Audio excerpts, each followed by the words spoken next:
Wakaf pembebasan lahan pembangunan Al-Bahjah Cianjur Cijedil. Perlu disyukuri wahai para perindu ridho Allah. Beruntung pertama kali orang yang mewakafkan tanah ini berserta keluarganya. Kelihatannya dari kecil, jangan dianggap kecil. Ternyata sekarang berkembang. Maka kami sampaikan program ini besar.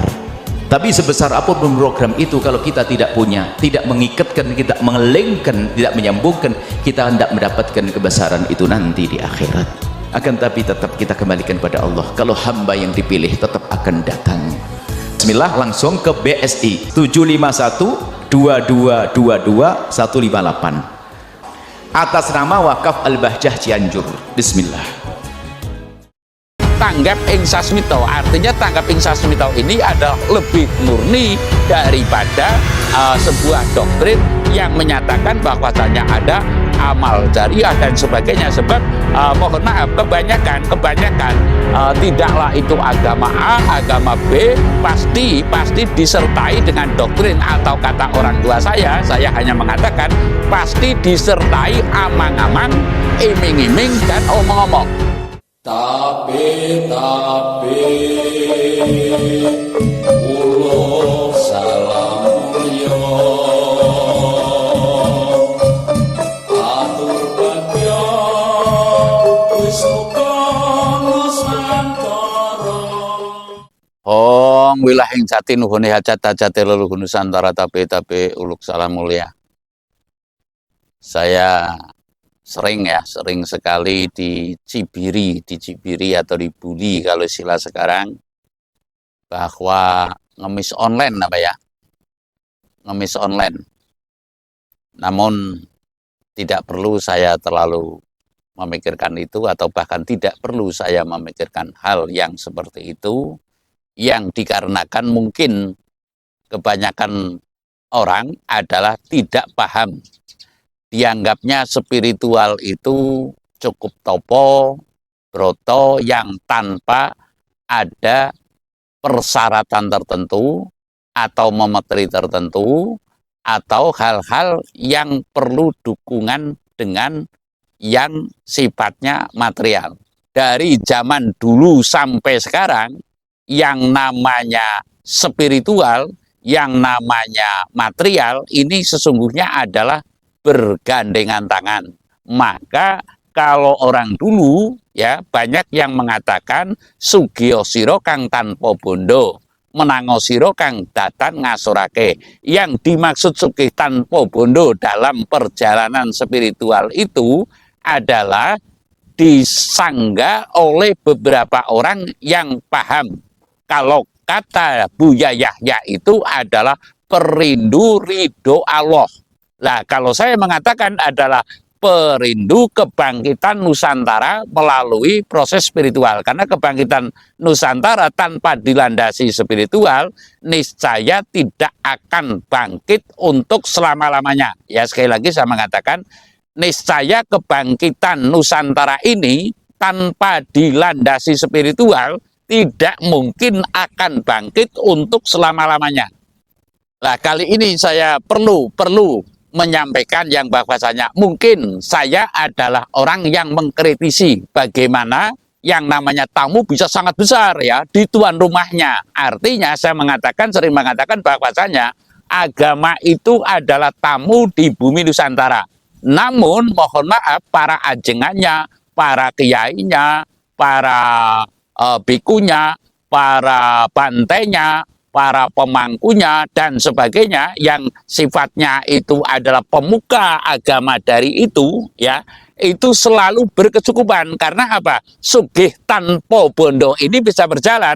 Ada ajaran-ajaran tertentu di dalam agama yang mengatakan yaitu mungkin kalau agama Islam itu amal jariah, nanti berkesinambungan sampai hari akhir, lalu ilmu yang bermanfaat dan sebagainya. Lah, kalau dalam kasampurnan ini atau kejawen ini tidak ada doktrin yang menyampaikan seperti itu. Namun juga semestinya tanggap ing sasmita. Artinya tanggap ing sasmita ini adalah lebih murni daripada sebuah doktrin yang menyatakan bahwasanya ada amal jariah dan sebagainya. Sebab mohon maaf, kebanyakan tidaklah itu agama A, agama B pasti disertai dengan doktrin, atau kata orang tua saya hanya mengatakan pasti disertai amang-amang, iming-iming, dan omong-omong. Lah, amang-amangnya itu apa? Amang-amangnya itu adalah neraka. Nanti kamu akan masuk neraka. Nanti kamu akan demikian, nanti mendapat siksa dan sebagainya. Lalu iming-imingnya apa? Adalah surga. Siapa yang sering memberi, siapa yang sering sedekah, infak dan sebagainya, iming-imingnya adalah surga gitu. Dan lalu amang-amangnya neraka, iming-imingnya surga. Dan lalu omong-omongnya ya zakat, fitrah dan sebagainya lah. Bagaimana dengan kebangkitan Nusantara ini? Karena sekarang itu ajaran telah dibekukan, ya sekali lagi ajaran kasampurnan ing dumadi, ajaran kejawen ini atau ajaran spiritual Nusantara yang asli mengenai kata tanggap ing sasmita ini telah dibekukan, sehingga mohon maaf, kalau agama itu adalah ladang penghasilannya untuk membesarkan agama itu adalah umat, lah lalu ladang untuk kawruh kasampurnan ini apa? Ya kan? Otomatis kata saya adalah tanggap ing sasmita. Jangan mengharap kebangkitan Nusantara tanpa dilandasi spiritual, ya. Jangan berharap, sekali lagi saya mengatakan, jangan kita itu berharap kebangkitan Nusantara itu tidak akan bangkit lah. Saya mengatakan tidak mungkin akan bangkit tanpa ada landasan spiritual lah. Spiritual ini rata-rata karena rasa tanggap ing sasmita kepada para yang melakoni ini nyaris tidak ada, sudah dibekukan oleh ajaran tamu-tamu mancapraja ini, ya. Maka taruhlah sekarang acara demi acara yang semestinya memetri, yang semestinya melakukan umpamanya larungan, yang semestinya melakoni ruatan dan sebagainya, ini terganjal. Karena apa? Ketika saya meluncing sesuatu, ya, di mana ini tinggal melaksanakan, tidak mencari ilhamnya, umpamanya merakit lagu, mundur kebangkitan Nusantara, karena memang saya ya menerima ilhamnya, dan lalu saya merakit lagunya dari ilham menjadi lagu, dan lalu saya mencari biaya untuk rekamannya, dan lalu video klipnya dan sebagainya. Ini ditanggung oleh, mohon maaf, saya sendiri kalau boleh kasarnya ngomong, yang otomatis karena warisan kami yang saya jual ini telah habis, otomatis kami nge-share, artinya mohon kepedulian.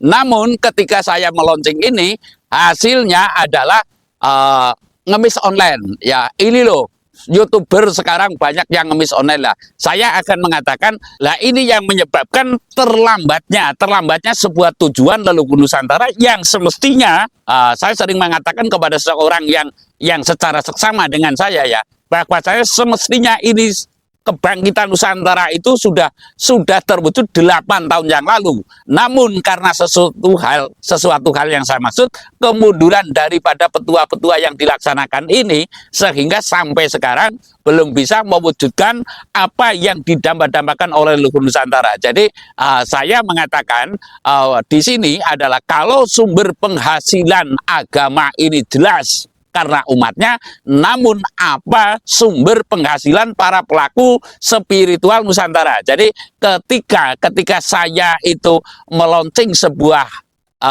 tujuan leluhur, dianggapnya belum apa-apa sudah akan menipu, ya, akan menipu. Sehingga mohon maaf sekali saya mengatakan ini adalah ungkapan daripada hati nurani saya yang paling dalam, yang bahwasanya saya sesungguhnya tidak mau meminta-minta dengan siapapun.